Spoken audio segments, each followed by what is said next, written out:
I'd like to begin with a little personal story that will give us a sense of where we're heading tonight. We're going to have, after I speak, well, there'll be a meal.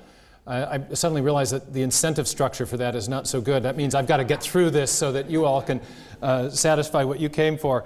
But there will be a Q&A time after that, and I wanted to clarify the ground rules for that by way of a personal story.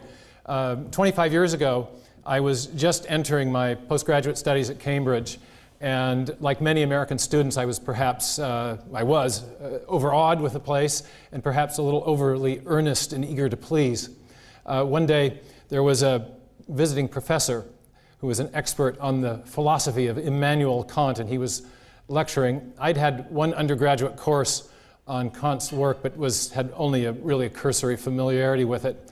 And he was talking about some aspects of Kant's philosophy that I'd never encountered. And so I found myself asking a question, admitting my ignorance about this and asking if he could give me a source whereby I could read more, since I did not actually know much about what he was discussing. There was this awkward pall that came over the room. He eventually obliged me and gave me a source, but afterwards my supervisor took me aside. He was very much a don of the old school, and Professor Michael Hoskin, a wonderful man, and he said, in his high Oxbridge, if you'll indulge me, Maya, he said, "I know in the States you've learned that the only stupid question is the one you didn't ask. It's different here." Then he went on to explain to me that in a competitive academic environment like Cambridge, it was very important not to ask questions that revealed ignorance. And he said, in future, if you have questions like that, come ask me privately, he said. I just want you to know that in this one particular respect, that is to say our Q&A time afterwards, it will be American rules. All questions are welcome. I know none will be stupid, obviously, but all questions are welcome from any point of view. And so with that, I'd like to kind of dive in on a very different way, in a very different way. I'm very happy to be in a British setting, in a UK setting. My thinking about intelligent design was actually, it actually germinated here in the UK when I was studying the history and philosophy of science. And in particular, when I was studying the scientific method for investigating the remote past, which Darwin himself pioneered. There's another reason, though, that I appreciate the opportunity to give this address here. The United Kingdom and Europe generally never had a Scopes trial.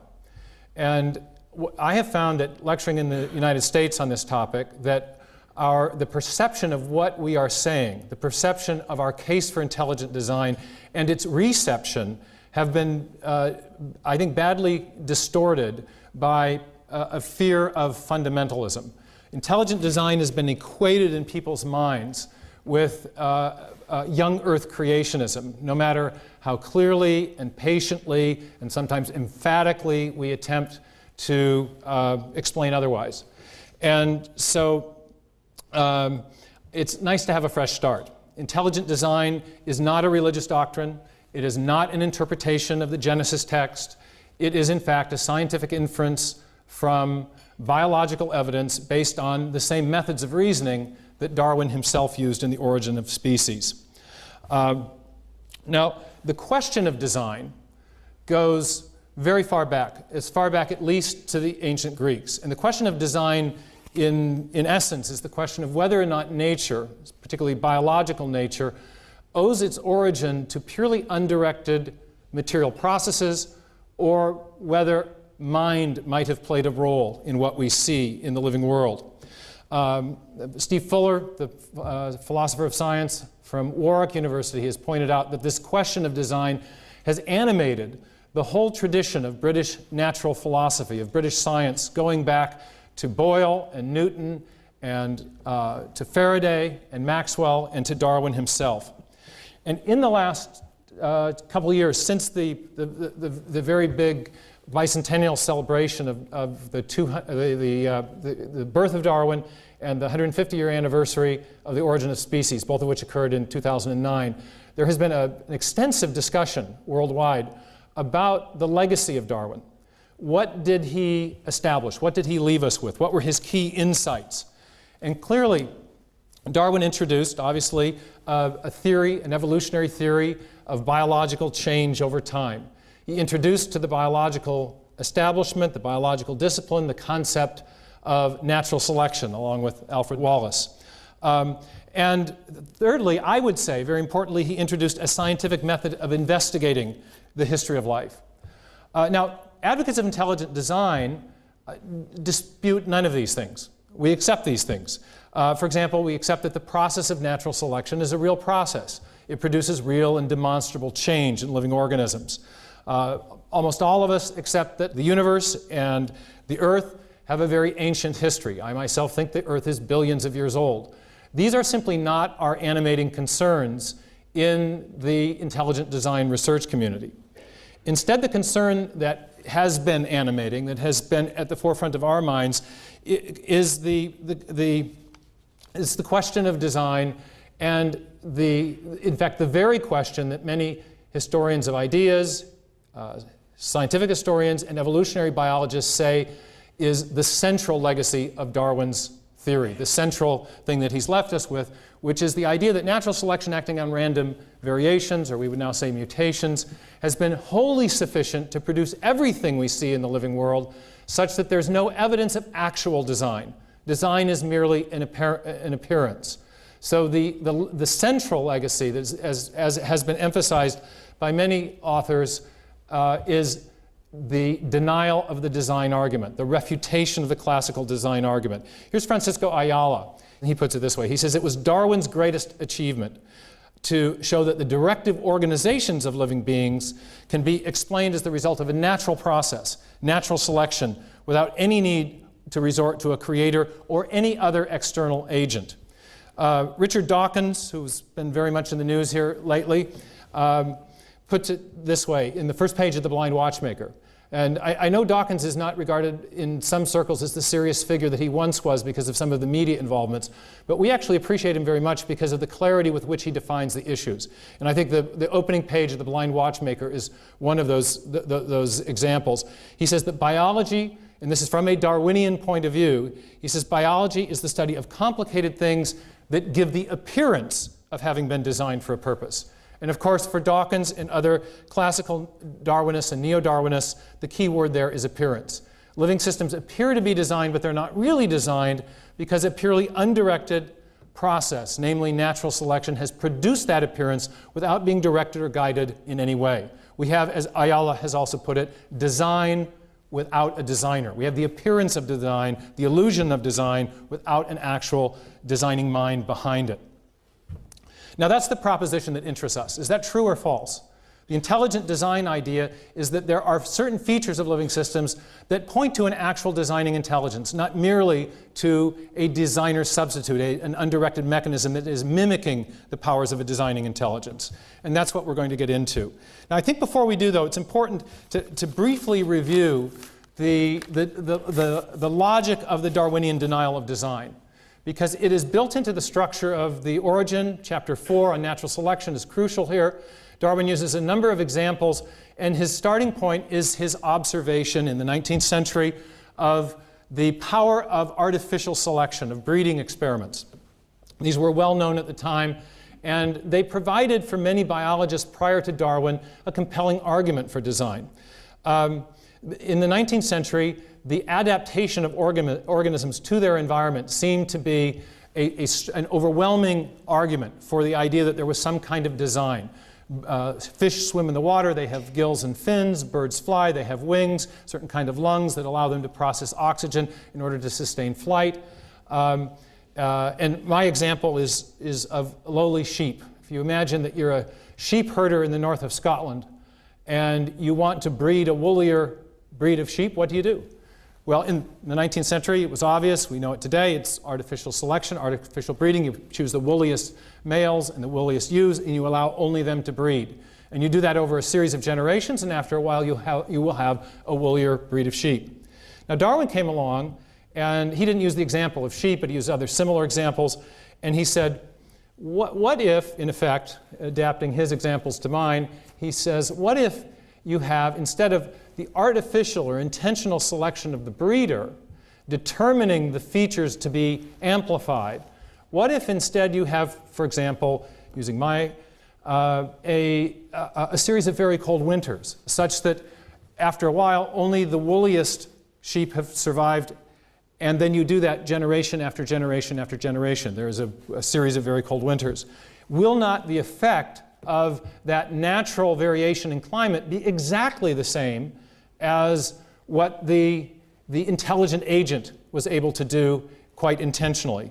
And of course, Darwin answers that rhetorical question in the affirmative. Nature can do what the intelligent breeder can do. Nature can produce adaptation and produce the effect that heretofore we thought only intelligent agents can do. And for that reason, Darwin is very clear that the mechanism of natural selection eliminates the need to invoke a guiding intelligence of any kind. In fact, later, after the publication of The Origin, he clarifies this in a series of letters to different scientific luminaries in the day. Here's one. He says, "There is no more design in the variability of organic beings and in the action of natural selection than in the course in which the wind blows. It's apparent design explained by an undirected process that mimics the powers of a designing intelligence, but which is not itself intelligent in any way. And therefore, the most difficult things in living systems can be explained without design, thus the claim that Darwin has refuted the design argument." Now, bringing this up to date, it's important to ask a few questions. The first is adaptation, the effect that most impressed 19th century biologists of actual design, is adaptation the only appearance of design in biology? And if not, has natural selection or some other similarly undirected material process explained all these other appearances of design? Today, you may know there is a very spirited scientific discussion going on about the adequacy of natural selection and random mutation to produce not the minor variations that were used in my illustration, woolly or slightly less woolly sheep, but rather the fundamental innovations in the history of life, the origin of animal body plans in the first place, for example. And there are many evolutionary biologists who are now saying that the Darwinian mechanism of mutation and selection, the neo-Darwinian mechanism, is insufficient to produce the large-scale innovations in the history of life as opposed to the smaller-scale variations. There's a group, in fact, called the Altenberg 16, an international group of evolutionary biologists who are now calling for a new theory of evolution because they think the Darwinian mechanism is insufficient to produce that fundamental innovation. Now, I merely flag that issue tonight. I'm not going to join that argument one way or another in this talk because my story is a little different. My interest was not in the sufficiency of the specifically biological form of evolution that Darwin championed, but I got interested in some ways, a more fundamental question, which is the origin of life itself. People may, in the audience, I'm sure, be familiar with a distinction in evolutionary theory, a distinction between biological evolution, which attempts to account for new living forms from simpler pre-existing forms, and chemical evolution, which attempts to account for the origin of life in the first place from simpler pre-existing chemicals. We can contextualize that distinction by looking at Darwin's tree, the famous depiction of the history of life, where the branches represent the diversification of new living forms, and the trunk of the tree represents the very first form of life. Conceding for the sake of argument the sufficiency of modern neo-Darwinism, that still leaves open a very important question. Perhaps if it's true that Darwin accounted for all appearances of a design that arose from the beginning of life forward, is it the case that there is still no evidence of design at the point of the origin of the first life? We now think of the origin of the first life as the origin of the first cell. Now, as I got into the topic of origin of life studies in my postgraduate work, this was what animated me. First of all, it was clear Darwin had not explained the origin of the first life. It was something that he did not attempt to do. It's no fault of his. It wasn't the purpose of the origin of species. He started by presuming, as he put it, one or very few simple forms. And of course, this was something that puzzled me. The consensus of intellectual historians of science, of evolutionary biologists, was that Darwin had refuted the design argument.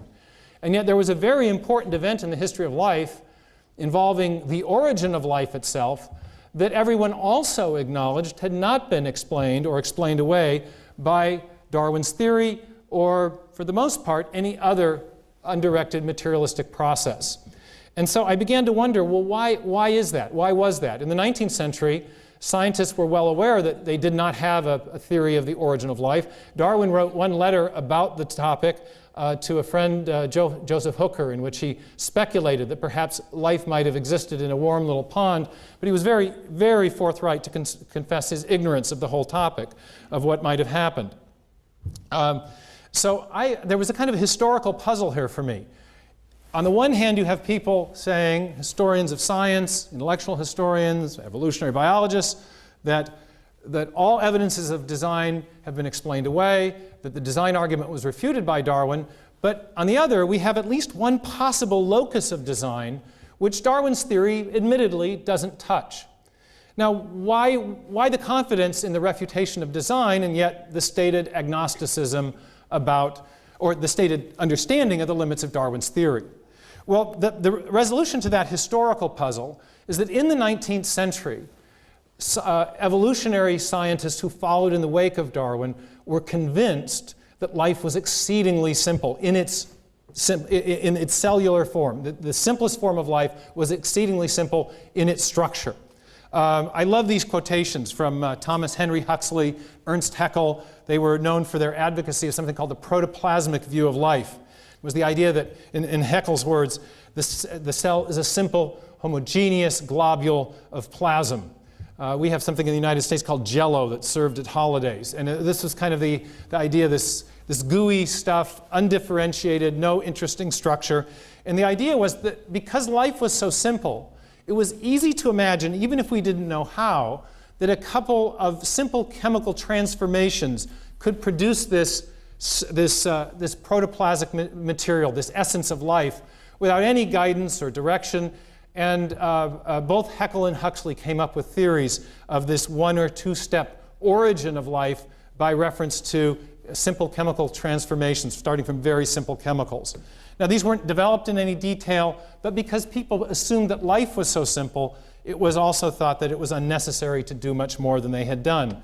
And so, conjoining their ideas about the origin of the first life with Darwin's idea about what happened after that, it was possible to paint a kind of seamless materialistic account that eliminated, again, any need to talk about design.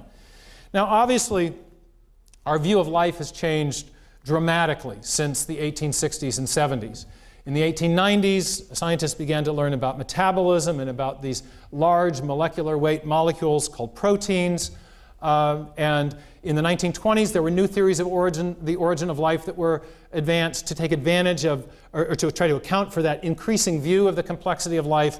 But the really dramatic change came in the 1950s as scientists began to elucidate both the structure of proteins and the structure and function of DNA. And of course, in my book, I highlight in particular the importance of the discovery of Watson and Crick, in which they were able to elucidate in 1953 the chemical structure of the DNA molecule. But I also emphasize something which I think is even more fundamental, at least with respect to the question that interests me, which is the question of the origin of life. And that is, I think, the very brilliant insight of Francis Crick. It was termed a conjecture or a hypothesis. It came 4 years after the big and famous discovery. It was called the sequence hypothesis. And according to Crick, the four chemicals that run along the interior of the spine of the DNA molecule, called nucleotide bases, that these four bases function like alphabetic characters in a written language or digital characters in a section of computer or machine code. That is to say that the function of the bases in the DNA molecule is not determined so much by their shape or by their chemical nature, but instead by their specific sequencing, by their arrangement. It's the arrangement of the bases, which we represent with the letters A, C, G, and T, that allows them to perform their most crucial function, which Crick already was beginning to suspect had something to do with the construction of proteins. In fact, what he was entertaining was the idea that the arrangement of the bases conveyed instructions or information for directing the construction of protein synthesis, or synthesizing proteins. Now, to appreciate this, we need to understand just a little bit more about proteins. And I know some in the audience are scientists, others aren't, so forgive me for trying to hit the target right in between. What we have are we have the chemical formulas for some the subunits out of which proteins are made. These are called amino acids. And I have a simple visual aid to get this across. These are called snap-lock blocks. I stole them from my kids when they were little. It said on the box, ages 2 to 4. So I thought this would be a fitting scientific illustration. I'm using each of these snap-lock beads to represent an amino acid. Proteins are long chain-like molecules that fold into specific three-dimensional shapes. They're formed from smaller subunits, smaller chemicals called amino acids. There are 20 different amino acids that can be part of proteins. The protein-forming group of amino acids comprise 20 varieties. Now, depending on how these are arranged, the molecule, the chain, will fold in different ways. And if it folds in just the right way, it will have a three-dimensional shape that will allow it to perform a specific function inside the cell.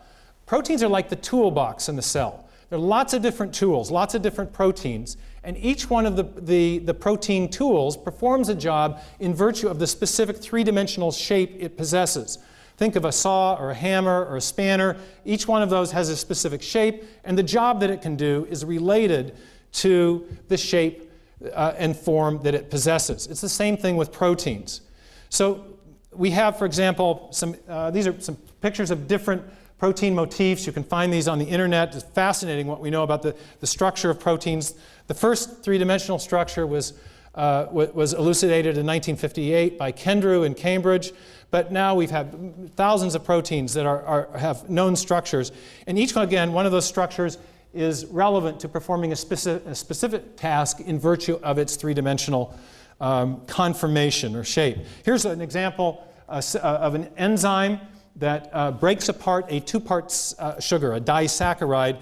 The sugar is a little barbell-shaped thing. It nestles into those grooves, and as a result of that, the enzyme breaks that apart. It catalyzes a reaction that would not occur nearly as frequently without the enzyme.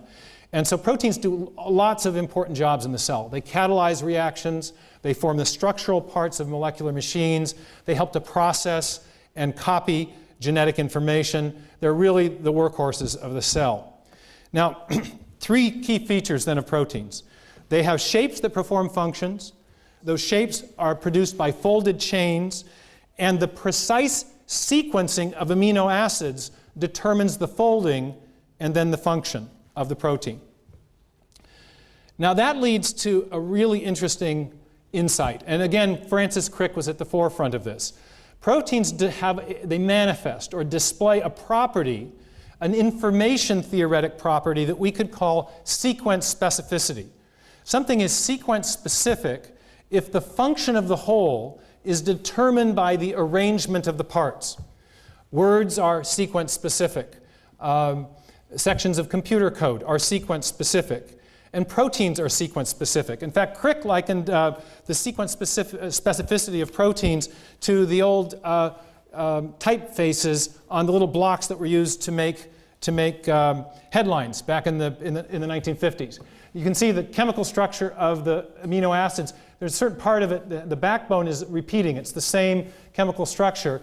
And the little sticky outies, also known as side chains, are different in each case. They're kind of like the font faces on those blocks, those type blocks. This is Crick's own analogy. And what he was trying to emphasize was that the function of the protein is determined by the arrangement of those side chains, the arrangements of, in a sense, the fonts, by analogy. Again, it's this specificity of arrangement that is critical to biological function. Now, his sequence hypothesis took this insight even deeper, Because what he suspected was that that the sequence specificity of the proteins, of the amino acids in the proteins, derived from a prior sequence specificity, from the specificity of arrangement of the bases, the information along the spine of the DNA molecule. And that was his essential insight. By the way, if you know anything about Crick's career, it's very interesting. He did not have a PhD in biology when he made the great breakthrough with Watson. He was working on a PhD in physics at the time, but he was also, during the war, a code breaker. And I think that's somewhat apropos. In any case, his idea of the sequence hypothesis was eventually confirmed, not by a single experiment, but by a whole flurry of experiments on both sides of the Atlantic over about a 7 to 8 year period. And as a result of that, scientists have been able to characterize what's sometimes called the gene expression system, or what I like to think of as how the information in DNA generates a protein, sometimes called protein synthesis. We have these required courses in American education called civics, and there you have to learn about how a bill becomes a law. Well, this is how a gene produces a protein. And I have a little animation to make this clear, because one picture here is worth a whole lot of my words. This is an animation of how the digital information in the DNA directs the construction of proteins. In 1957, Francis Crick first proposed that chemicals called bases along the spine of the DNA molecule function as alphabetic characters in a written language or digital characters in a machine code. This animation shows how this digital information directs protein synthesis. First, a large protein complex separates the tightly wound strands of the DNA to prepare it to be copied. During this process of transcription, a protein complex called a polymerase produces a single-stranded copy of the original instructions. Here we see this copy, a messenger RNA molecule, being constructed inside the polymerase as individual bases are added to the growing strand. Now we see the polymerase in action from the outside as it spits out the messenger RNA transcript. Next, this RNA transcript approaches and passes through a molecular machine called the nuclear pore complex, an information recognition device that controls the flow of information in and out of the cell's nucleus.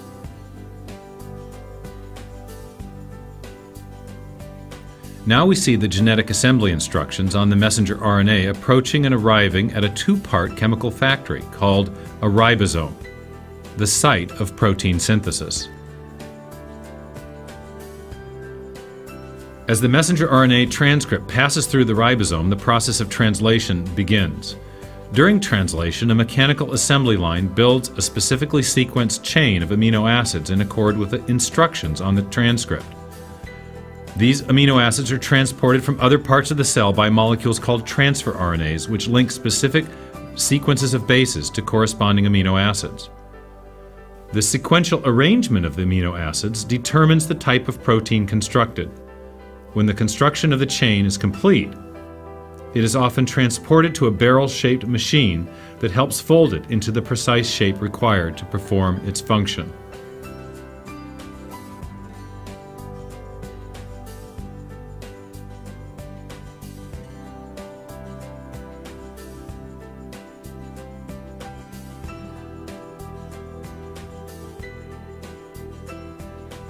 After the chain is folded into a protein, it is released into the outer cytoplasm to do its job in the cell.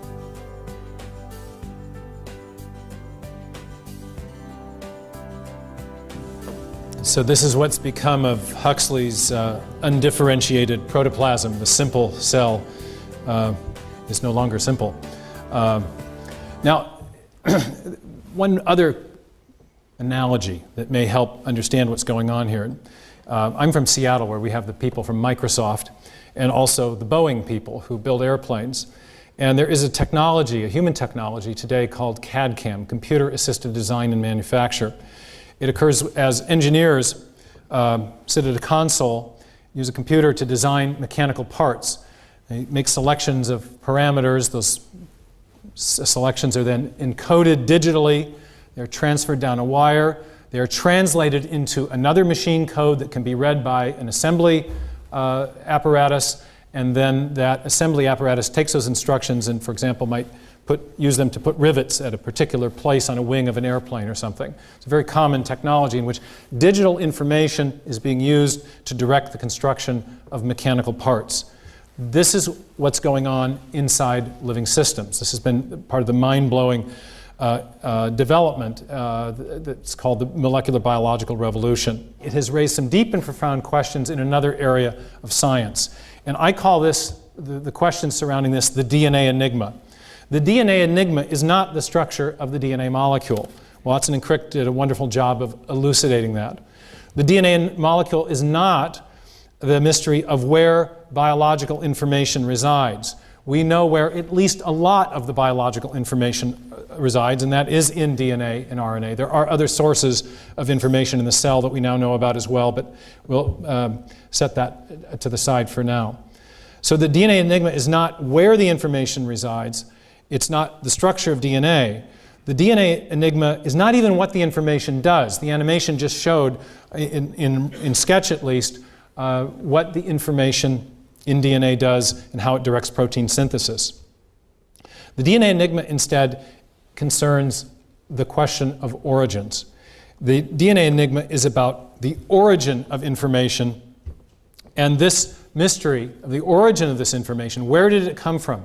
How did the DNA molecule acquire this precise sequencing that allows it to direct these mechanical operations? That's the key question, and it is closely related to and at the heart of another question in science, which is the question of the origin of life itself. German biochemist Bernd Olaf Küppers puts it this way. He says, the problem of the origin of life is now clearly, basically equivalent to the problem of the origin of biological information. Think of it this way. I used to ask my students this. They would understand these things better than people over 30, I suppose. But I used to ask them about their computers and say, if you want to give your computer a new function, what do you have to give it? They would immediately say code, software, a program. Well, it turns out the same thing is true in life. If you want to build a new form of life from a simpler pre-existing form, you have to have new forms of information. If you want to build life in the first place from simpler chemicals, the chemicals have to be arranged in precise ways that convey information. In particular, convey information for building proteins. And so, as we begin to think about the origin of life, to make that problem at all tractable, we need to begin to think about where did the information come from. Now, I want to offer just a word of clarification about the kind of information that we're talking about in biology, because there are two distinct concepts of information that could be relevant in this context. One is the purely mathematical notion of information. This is the concept of information that was put forward by Claude Shannon, the famous information theorist in the late 1940s. And what Shannon did was link the notion of information to the idea of the reduction of uncertainty. Very intuitive idea. Take, for example, a coin. If I toss a coin and it comes up heads, as soon as it comes up heads, my uncertainty has been reduced about the outcome by half. There were two possibilities beforehand. The coin came up heads, and now I am able to eliminate my uncertainty about whether it would be heads or tails. Shannon linked this notion of the reduction of uncertainty also to probability, because there is a 1 in 2 chance, a 50% chance of it being either heads or tails, and once the coin comes up heads, it has eliminated the other half of that uncertainty, if you will. So the more uncertain an event, the more improbable it is, and the more information is conveyed when that event occurs. Take, for example, the rolling of a die. If I roll a die and it comes up a 2, now I've eliminated more uncertainty because the probability of it coming up 2 was 1 in 6 instead of 1 in 2. And so what Shannon did was relate the concepts of information, reduction of uncertainty, and improbability. The more improbable an event, the more information it conveys in this strictly mathematical sense. But Shannon and one of his collaborators, Weaver, were very clear to point out that their form of information had nothing to do with meaning or function. The sequence on the top in the slide behind me conveys a calculable amount of Shannon information. The amount that is inversely related to the probability of that particular sequence occurring given the keyboard that we have. The sequence on the bottom conveys an almost identical amount of Shannon information, but clearly it also manifests another property that is not captured by the merely mathematical analysis of probabilities, of Shannon's theory. We call this property specificity. On the lower string, it's clear that the arrangement of the characters is crucial to the function that the characters perform. Now, the term of art in origin of life studies, this term came from the German origin of life scientist Leslie Orgel, is the idea of specified complexity. Shannon information, which is a measure of improbability, is also sometimes equated with the concept of complexity. If something's highly improbable, it's also complex. What Orgel said was that in biological systems, like in language and computer code, you have complexity, a lot of non-repeating, highly improbable arrangements of characters, but those arrangements are also specified to perform a function. Now, Crick was very aware of this distinction. Francis Crick was very aware of the distinction between the merely mathematical conception of information and the more, in a sense, common conception that conveys this idea of specificity. And he was insistent that when we're talking about the information in living systems, we're not talking about mere Shannon information. In his own words, by information, I mean the specification of the amino acid sequence in the protein, or, he says, information means here the precise determination of sequence, either of bases in the nucleic acid, in the DNA, or the specification, the precise determination of sequence in the amino acid residues in the protein. So I've used a few terms here: sequence specificity, specified complexity, and information.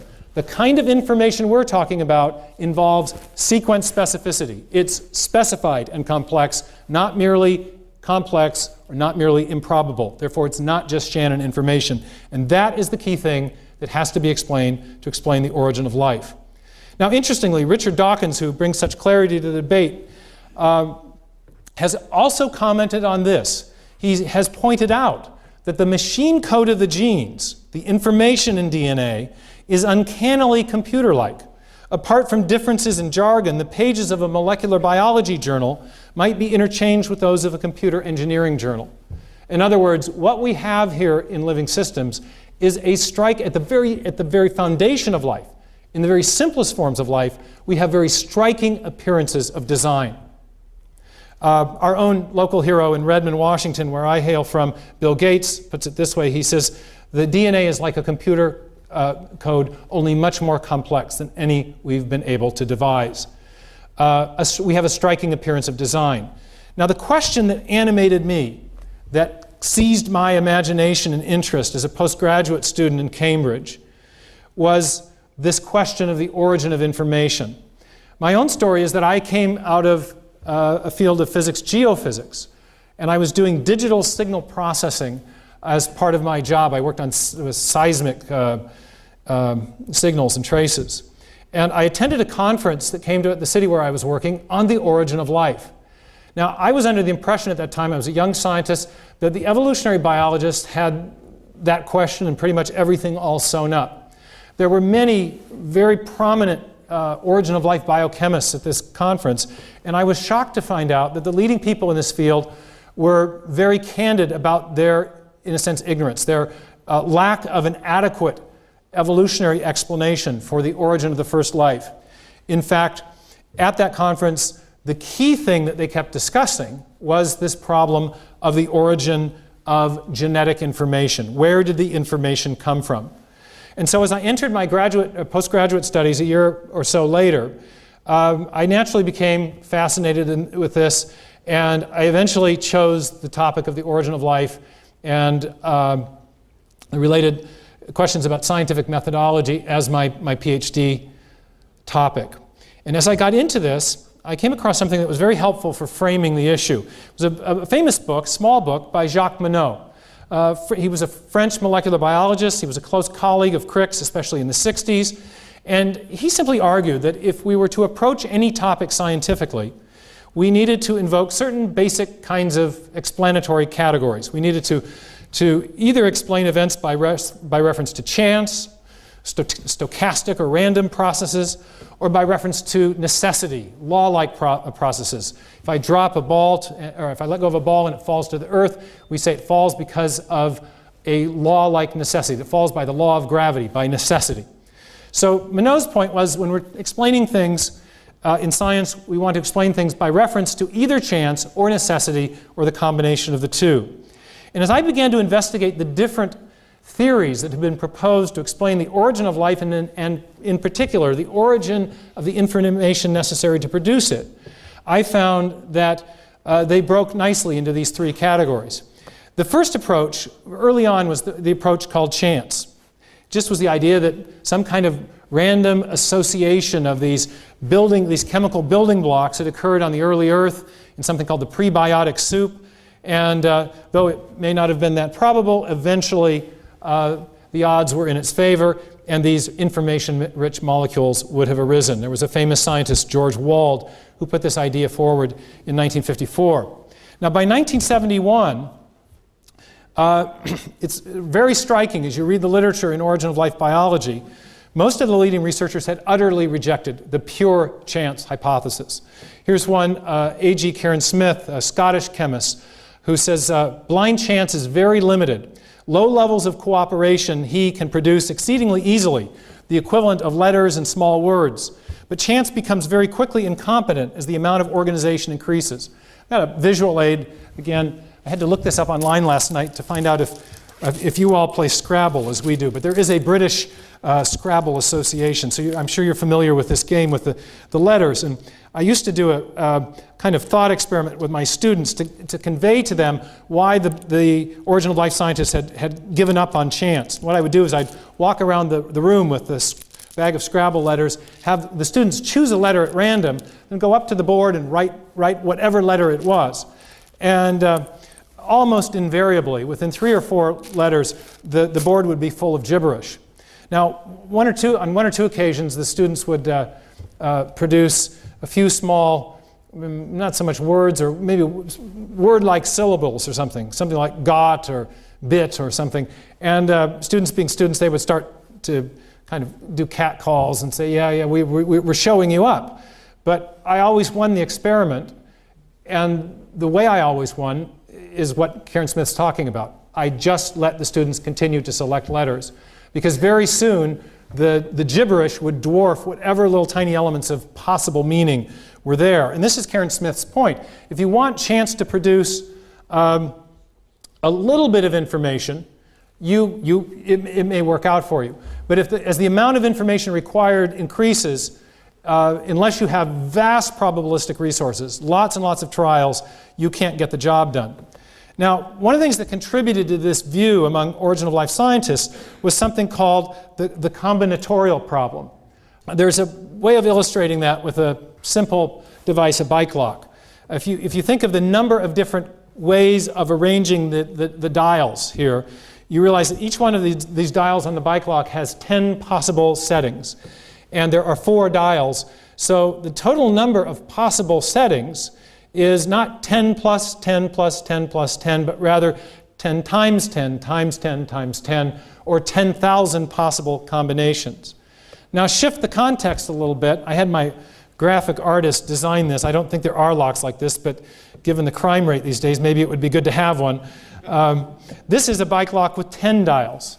Now, again, the number of possible combinations and the odds, or probability rather, of finding the right combination by chance increases precipitously, exponentially. Now we have 10 times 10, 10 to the 10th power, 10 billion possible combinations. Now imagine you're a thief out in front of the hotel wanting to pick a lock like this. If you have just 30 seconds or a minute before the porters come out, is it more likely than not or less likely than not that you're going to find that correct combination by chance? Well, obviously, it's vastly more unlikely that you will find that than it is likely that you will find it. And now, the same thing ends up applying to the problem of generating even a single information-rich DNA or protein molecule by chance. I'll illustrate the principle with proteins. If you take just a short little section of a polypeptide, a short little section of amino acids with 10 sites, given that you have 20 possible amino acids that could attach in this growing chain at each site, you have 20 times 20 times 20 to the 10th power possibilities, which works out to 10 trillion possible combinations for a very short little section of polypeptide. Now, most proteins are many hundreds of amino acids long. The average protein is something around 300 amino acids. The protein, I have a colleague, Doug Axe, who's here with us tonight, who's done experimental work on very modest length proteins of a shorter length, about 150 amino acids. And if you begin to think about this mathematically, a very obvious problem arises for the chance hypothesis. If you have 150 sites with 20 possibilities at each site, you have 20 to the 150th power possibilities, which in base 10 computes to 10 to the 195th possibilities. So the odds of getting the probability of getting any particular sequence stands at 1 chance in 10 to the 195th. Now, we happen to know that there's some variability admitted at these amino acid sites. So the problem is not quite that severe. What Dr. Axe has done is investigate a very important question that arose in the 1960s as scientists were beginning to think about the probability of chance alone generating these large information-rich biomolecules. And the question was this: how rare or common are the functional sequences, functional proteins or information-rich DNA molecules, among all the possible combinations?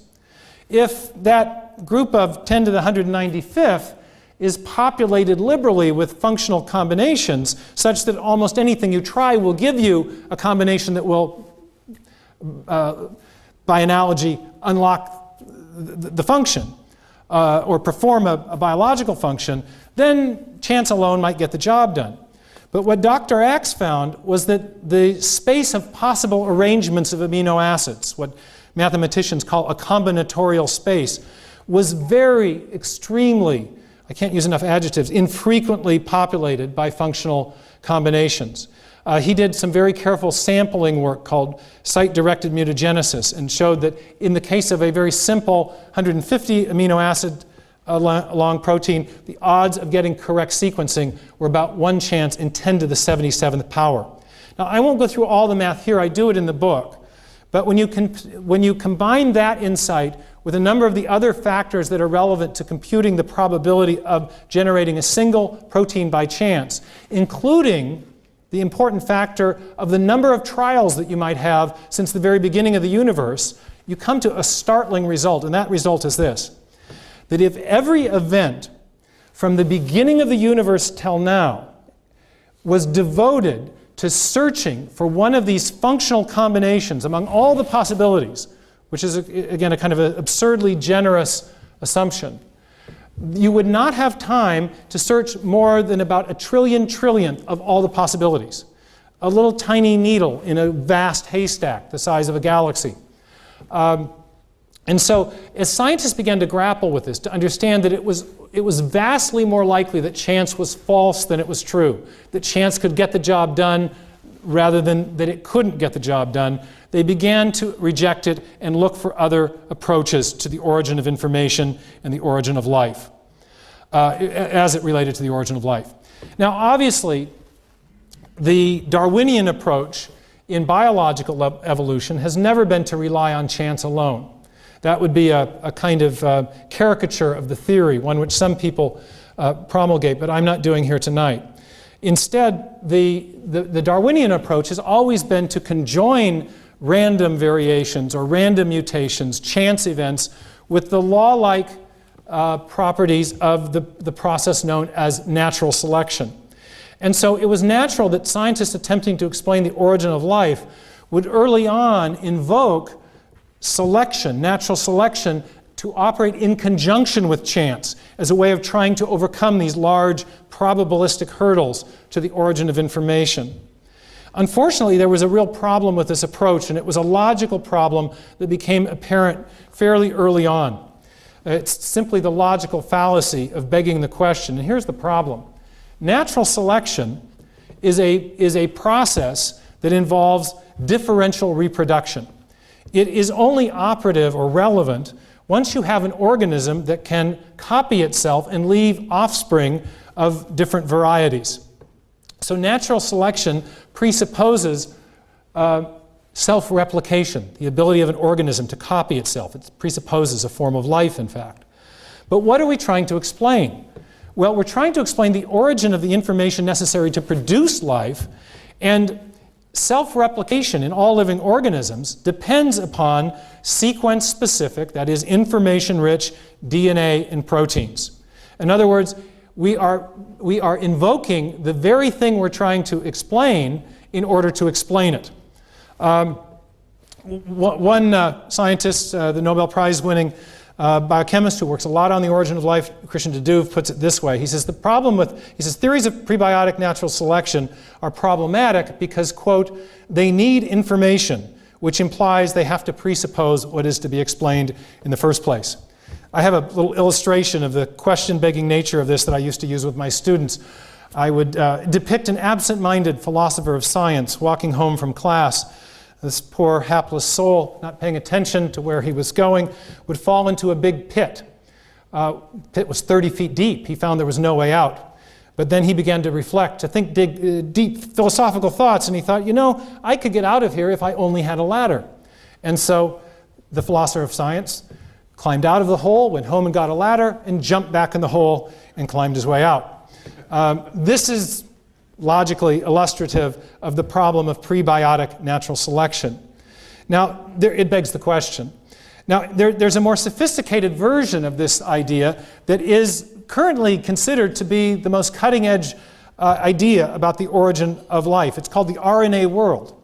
And the idea of the RNA world is that in the beginning was not a simple cell, but before that, there was a simple self-replicating molecule. And that once that molecule began to copy itself, it produced an offspring, a crop of offspring which could compete, and that's how the evolutionary process got going, which then in turn generated additional complexity. Well, there are a number of problems with the RNA world, and I'm happy to speak to them all in the question and answer time. I have an extensive chapter about this in the book. It's interesting to note, for example, that Richard Dawkins and other people who are very much in the forefront of origin of life studies are now saying that we now need a pre-RNA world because the RNA world is so fraught with difficulty. But for the purposes of my talk, I want to just highlight one of those difficulties, and it is again an information problem. The RNA world envisions an RNA molecule capable of copying itself. The backstory on that is that they're called ribozyme engineers. Scientists are working very hard to try to get RNA to do the things that we hope it would do if the RNA world hypothesis were to be true. Have found that in the best of cases, they've been able to get an RNA molecule that can copy about 1/10 of itself, about 1/10 of the bases. But to do that, even to get that limited replicase capacity, requires a huge amount of information in the form of very precisely sequenced bases that have been sequenced by an intelligent agent, namely the ribozyme engineer. So what exactly does that simulate? Well, some might say it simulates the role of intelligent design, but setting that point aside, it certainly shows that the RNA world does not account for the origin of information. Again, it too presupposes information just to get that primitive molecular replicator going. So this whole approach of relying on natural selection, whether with simple organisms or simpler molecules, has run into a very imposing obstacle. Now, the third approach recommended by Monod's categories is the approach of necessity or law, or what goes by the name in origin of life studies as self-organizational scenarios. The idea here was very simple. It was proposed first in the late 60s and early 70s, and it was the idea that perhaps these large biomolecules could be likened to something like a crystal, where the forces of attraction between the constituent parts determine the order, the sequencing of the chemical constituents of the molecule. A crystal of salt has two ions, the sodium with the plus charge and the Cl with the minus. There's a force of attraction. That force of attraction generates, in a very self-organizational way, a beautiful, orderly crystal lattice. Two scientists, Kahneman and Steinman, proposed that perhaps that's what's going on to explain the origin of the information, the sequence specificity in proteins. Maybe that's what's at work in nucleic acids as well. Now, they after several years working on this proposal, they wrote a very important book called Biochemical Predestination. They weren't Calvinist theologians, they were chemists, saying that the structure of DNA, the information it contained, was predetermined or biochemically predestined by these forces of attraction between its constituent parts. Now, they ended up repudiating their own theory. They had invoked this initially to account for the sequential arrangement of the amino acids in proteins.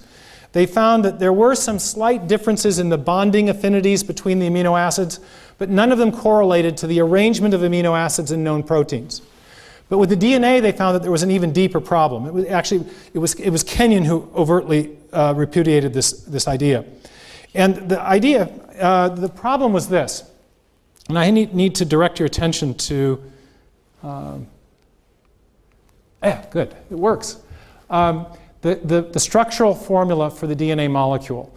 The pentagons and the sugars form what's called the backbone, and there's one on each side. The A's, C's, T's, and G's in these little boxes represent the nucleotide bases. Remember that it's the sequential arrangement of those bases that conveys the assembly instructions for building the proteins, for arranging the amino acids in the right way. Now, what they were trying to do was to explain the sequencing, why the arrangements are just the way they are, by reference to forces of chemical attraction. Now, notice that in the molecule, there are these, in the way we represent the structure, there are these little sticks. The sticks represent chemical bonds. Now, notice that there are chemical bonds between the sugars and the phosphates, chemical bonds between the sugars and the bases, but there are no chemical bonds between the individual nucleotide bases. Now, this has a really powerful implication for their self-organizational model, because if there's no chemical interaction here, you can't invoke chemistry to explain the sequencing. You can't even invoke the attachment site here, because this bond is called an N-glycosidic bond for people who are keeping track on their scorecards. This bond is the same in every case, so that at each site along the DNA chain, any one of the four bases can attach. It's chemically indeterminate. Any one of those bases can accept, or any one of those sites can accept any one of the bases. The chemistry, in other words, is not determining what attaches or the arrangement of the bases that attach to the medium. The message is here, the chemical message is here, the medium is here, but the chemistry is not determining the sequencing. When Kenyon realized this, he abandoned his whole self-organizational approach. I have a visual illustration, especially for people who aren't chemists. Forgive me. In case the structural formula of DNA didn't make a lot of sense. I've got a little message up here that combines some scientific terminology with American slang. The double helix rocks. All my students used to use rocks as a verb to say they liked something. Now, what we have here is a physical analogy to what's going on in the DNA molecule. In the DNA molecule, you have the backbone, the sugar phosphate backbone. It's not the message, but the medium upon which the instructions are inscribed. I have a medium as well, a backboard, a chemical or a magnetic chalkboard. The little tiny message I have here is also stuck to the backbone with a force of attraction. It's a magnetic force of attraction. But notice that magnetic force of attraction does not determine the arrangement of the characters in this little informational message. That's determined, well, Michael Polanyi, who first recognized this fact of DNA, said that the information was extrinsic to the physics and chemistry. It's coming from outside the physics and chemistry. Note, we can tell that the magnetism is not responsible for the information because I can quickly rearrange things. We have all the same magnetic forces in play, but we have destroyed the specified information that was there originally. So this is this helps, I think, understand what's going on in DNA. It's not the physics and chemistry that's determining the messaging. Moreover, if it were the physics and chemistry, it turns out that what you would end up with is not an information-rich sequence, but instead something that information theorists refer to as redundancy, or simple repetitive order. If every time in that DNA molecule you got a T, you turned up a G along the spine, then what you'd end up with is a kind of repeating messages of TG, TG, TG, TG. You'd get a molecular mantra, not a message, not an information-rich sequence or that could direct protein synthesis. So both for empirical reasons and in principle theoretical reasons, scientists working on this self-organizational approach abandoned it. If it had been the case that self-organizing properties were responsible for the information in DNA, we would have been actually incorrect that it was informational. It would have been redundant order rather than specified complexity. Well, all of this got me thinking as I was following the developments of these various failed attempts to account for the origin of information. I had encountered some scientists in the mid-'80s who were entertaining the idea that the information in the DNA molecule might have resulted from an intelligent cause. They were thinking intuitively, and you might just think of that magnetic chalkboard illustration. Where did the information come from? Well, it came from a quasi, at least, intelligent designer, namely me. And there were scientists who were beginning to wonder, one in particular, a man named Charles Thaxton, who wrote a book called The Mystery of Life's Origin, was beginning to wonder if perhaps the information we were seeing in DNA wasn't pointing to what he called an intelligent cause, actual design, not apparent design. And I was aware of these ideas, not entirely convinced at first, and I began to wonder as I got deeper into the question of the origin of life in my studies at Cambridge, was it possible that this design hypothesis could be formulated as a rigorous scientific hypothesis, as a rigorous scientific argument, as an alternative to chance, necessity, or the combination of the two? And oddly, ironically, I became more intrigued with this idea as I began to study the works of Charles Darwin. I was looking particularly at the method of reasoning that Darwin used. And he used a method of reasoning and scientific testing that was called inference to the best explanation. He defended himself against the physicists who said, your theory isn't scientific because it makes no predictions. And he said, well, I make some predictions, but mainly I explain the data, and I hold my theory because it explains the data better than the competing hypotheses. Now, my last year as a PhD student, there was a young, at that time, lecturer coming named Peter Lipton. He later rose to become the department chair of the History and Philosophy of the Science department at Cambridge. He tragically died just a couple years ago of a heart attack, prematurely, in fact. But Lipton helped me a great deal because he was also working on this question of scientific methodology. And he had explicated in some detail this idea of inferring to the best explanation. He said what scientists often do, especially if they're looking at unobservable things in physics or unobservable past events, is they posit that explanation which, if true, would best explain the data. So if you're trying to explain an event in the remote past, you would posit all those different causes that might explain that event, and then you would infer that one which explained it best. Now that raised a deep question in the philosophy of science, which is, what does it mean to be a best explanation? Lipton argued persuasively that in most contexts of science, the best explanation is going to be a cause of some kind. But which cause? Well, it turned out, interestingly, that Darwin and his scientific mentor had worked out some very practical criteria for answering this question. And I first came across it reading the front piece of Charles Lyell's famous Principles of Geology. It had a long, boring Victorian subtitle, but I'm glad I read to the end because it caused a light bulb to go on for me.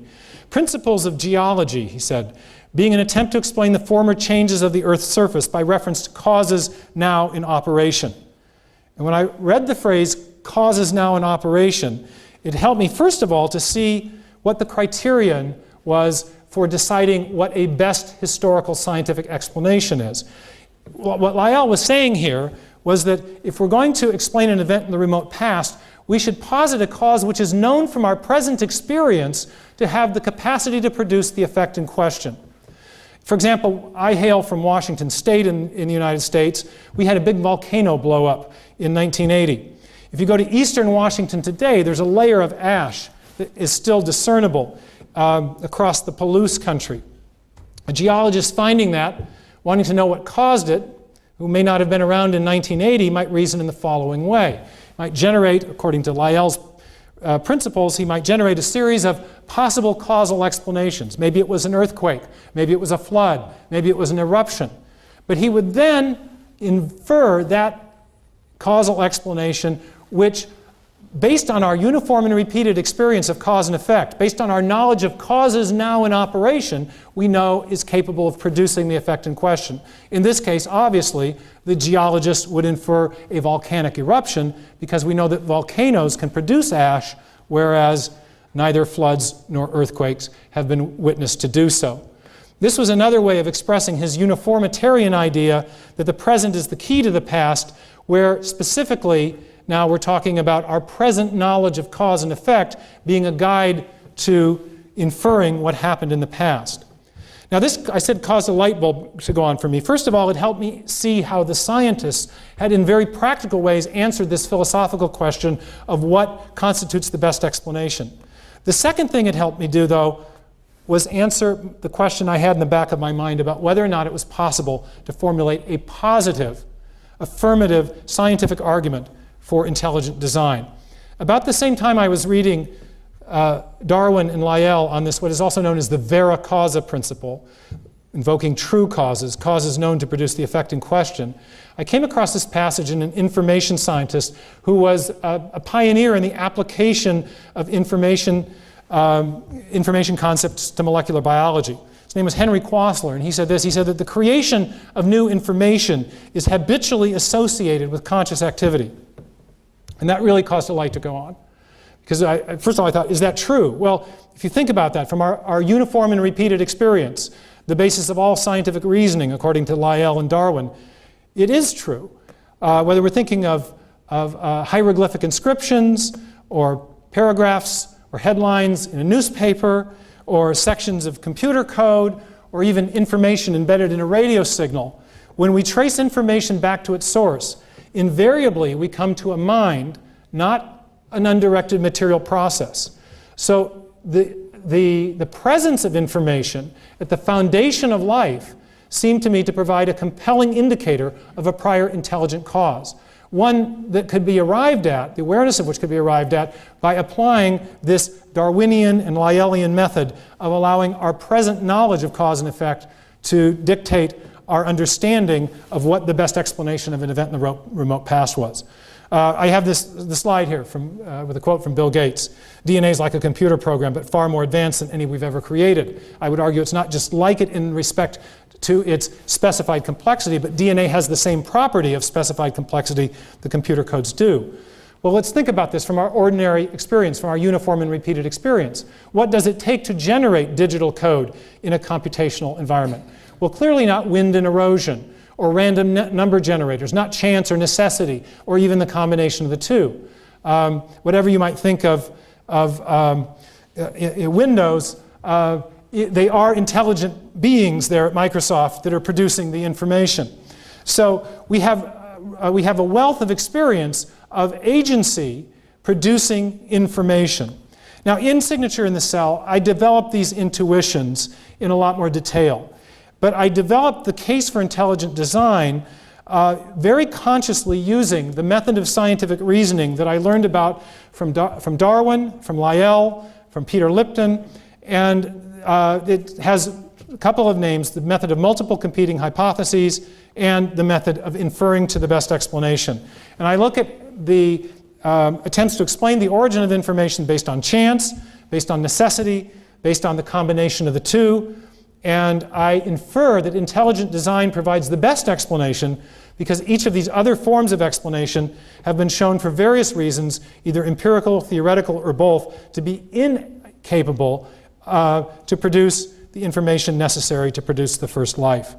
Now, coming back full circle to where I started the lecture, as we think about Darwin's legacy, my own view is that his enduring legacy is not that he refuted the design argument, but instead that he established the legitimacy of questions about design, real, whether it be real or apparent. That's a legitimate scientific question. He answered it one way. I'm now answering it another way, but that he also used and formulated a powerful method of scientific investigation that allows us to look at these questions of origin, to look at life's history as a properly scientific endeavor. And I have used that very method to make my case for intelligent design. Now, one final postscript. I have made the case for intelligent design tonight, though not in the book, relying only on what you might call molecular biology 101, the very basic things that have been known since the late 1960s. It's striking that these undirected materialistic theories of evolution, of chemical evolution, have been unable to account for even that. But in recent years, especially since the publication of the results of something called the ENCODE project, we have been learning a lot more about the information-bearing properties of DNA, the informational properties of the whole information processing system in the cell. And I had a conversation recently with one of the programmers that works closely with us at our lab. He's an elite architect-level programmer at Microsoft. And he walked into my office one day and threw a book down on my table. It was called Design Patterns. It's a standard design manual for software engineers. And he said somewhat dramatically, especially for a software guy, he says, "I get the eerie feeling that someone figured this out before us." And I said, "What do you mean?" And he said, "Well, you know, Meyer, you're always going on about all the digital code in the DNA." And I said, "That is impressive, I get that." But he said, "What impresses me more is the design patterns, the design strategies that are clearly at work in the information processing system in the whole of the cellular gene expression system." He'd been doing programming to represent that in a simulation. For one thing, we know that the junk DNA, what we used to think of as junk, the non-coding regions of the genome, are now important, are known to be functional, and overall this junk DNA, which is no longer junk, the non-coding DNA, is functioning like an operating system, which is directing the timing and regulation of the data files, the DNA coding regions of, the protein coding regions of the DNA. There's automated error correction. There is a files within folders hierarchical filing system, both in the cell and in our complex digital computing world. There is a mode of digital storage and retrieval of informational modules. The cell needs a certain kind of protein to be built. Oftentimes it will go and find different data sets stored in different places, access them, concatenate them, and build a completely new protein on a needs basis. My computational friend, my computer engineering friend, was saying, this is mind-boggling because we use all these same design patterns, these same design strategies. And then he also talked about the nested coding of information, what's called dual coding or dual encryption. So the case for intelligent design is based on the molecular biology 101, but I think it's gotten even stronger because of these other things we're learning about the information processing system of life and how that system manifests features which, again, are produced by one and only one known type of cause, that being intelligence. And so, for all those reasons, I've concluded that it is possible to formulate a scientific theory of intelligent design, and in fact, at present, that theory, I would argue, provides the best explanation of these crucial informational features of living systems. Thank you very much.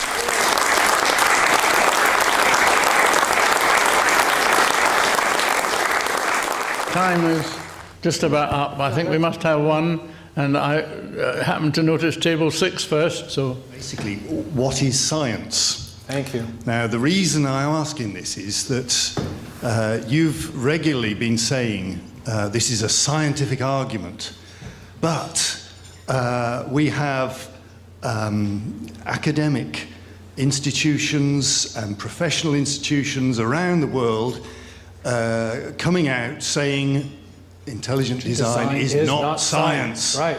And I've heard that before, actually. Yeah. So there's something wrong here. We need some clarification about what is science. Well, this is where, by the way, I have a colleague here, Douglas Axe, who's a protein chemist and molecular biologist, and he directs our lab. My background is in the philosophy of science, and it is the discipline of philosophy of science that addresses these questions of the definition of science. It turns out defining science is a notoriously difficult thing to do. It's a semantic debate. It's a debate about definitions. And depending on how you define science, you can either exclude or include within the designation of science all manner of different theories and competing ideas. Darwin faced it, interestingly enough, in the 19th century. Herschel and others called his theory of natural selection by random variation the law of higgledy-piggledy. And they caricatured it as a non-scientific thing because it was not based on a law-like process. It was strictly law-like. And that's where he invoked inference to the best explanation to defend himself. My case, fundamentally, I don't care whether intelligent design is considered to be science or not. That is not the most important question. That is a semantic question. The most important question is whether it is true, or whether it's likely to be true, or most likely to be true, given the evidence we have. What people have done to avoid answering that more fundamental question is repair to these semantic arguments. Oh, it's not true because intelligent design is not science, therefore we don't have to consider the case for it. I don't think that follows. Whatever you call it, there is a compelling evidential argument for it. But I also think that using very basic understandings, a very credible definition of science, typically people want to demarcate science from non-science by invoking an understanding of, by reference to method. Science is different than non-science by reference to the methods it uses. Well, the case for intelligent design, and this is why I emphasize this in the lecture, is based on the very same method of reasoning that Darwin employed. So if you want to argue that intelligent design is not science, then applying that same criterion, that same yardstick, you will have to exclude Darwinism from consideration as a scientific theory. Now, I happen to think both are scientific theories. I happen to think chemical evolutionary theory, the actual opposite number of my case for intelligent design, is a scientific theory. The definitional question should not be dispositive. That's just a matter of how you categorize an idea. That's not fundamentally interesting. What's fundamentally interesting is whether it's true or not. But the way people do this categorization is they're called demarcation arguments. And they're notorious in philosophy of science because they always fail. And let me illustrate. One of the simple demarcation criteria that's been offered is the idea of observability. If something's going to be a scientific theory, if a theory is scientific, it must not invoke unobservable entities. Well, ask Professor Josephson in theoretical physics about whether there are unobservable entities that ought to be part of science. Or consider Darwinism. Darwinism invokes unobservable past events, transitional intermediate forms that are not observable, and yet or past mutational events, not observable. If you make observability, a strict criterion of a theory being scientific, we have to disqualify all kinds of theories that are considered scientific, including intelligent design. And so what I found is as you examine these demarcation criteria, what I found is that if you apply them very strictly, then not only intelligent design, but all competing evolutionary ideas are disqualified from consideration as science. If you apply them more realistically, taking into account the nature of the inquiry, that it's an historical scientific inquiry, then both intelligent design and competing evolutionary theories are properly considered to be scientific. So in short, I think the objection is a red herring, but if you take it seriously and let people define what they think science is, invariably it does not do the work of settling the debate, of discriminating between one approach and another. So the biggest example of this was the federal judge in the United States in the Dover trial who wanted to disqualify intelligent design. He said it wasn't science. And I was asked in the media my thoughts on this, and I said, well, we actually don't look to federal judges to settle deep and imponderable questions about the nature and definition of science. It's a different discipline is in charge of that. And so anyway, that's my not so short answer. Well, thank you very much. Unfortunately, the time is past that has been allocated for this magnificent occasion. And I think we're all extremely grateful to Stephen for his very clear explanation.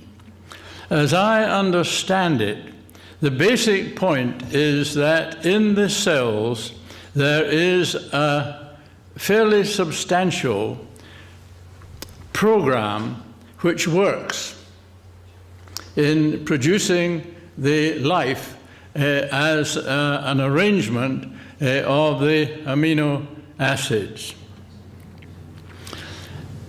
The arrangements are such that mere chance or a mixture of chance and necessity wouldn't demonstrate the way in which such a working system or organization could evolve or come into being. If we look round the world, the only way in which working systems of that kind have been put in place is as a result of the operation of human minds. In other words, intelligence. And therefore, if you look at what the possibilities are, the only possibility that at the moment seems to work is the possibility of an intelligence operating to produce that sequence. And I think the stance of Stephen is that at the moment, this is the best available theory. If in time some better theory comes, well, it would displace it. But until that happens, Stephen's hypothesis is that this is the best explanation of that fundamental aspect of human life. I had the privilege once of asking Richard Dawkins what he meant by life. I'm still waiting for the answer.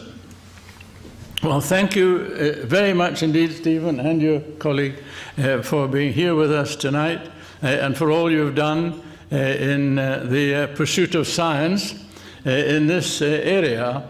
And I think we also wish to thank very much those who have provided this occasion for us as an opportunity to hear for ourselves the arguments that Stephen has deployed in his book and explained verbally, which for some of us is easier to follow than reading. Otherwise, for some others, some find it easier to read than to listen. But we've had the privilege of having the opportunity to do both. And for that, we're very grateful. And thank you very much to the institution and to the particular people who so kindly provided this, and to all those in the premises who have served us so well with such a delicious meal and within the sort of confines and restrictions that are involved in mixing science with food. Thank you very much indeed. Thank you for your good summary. I should have had you do the direction. Thank you.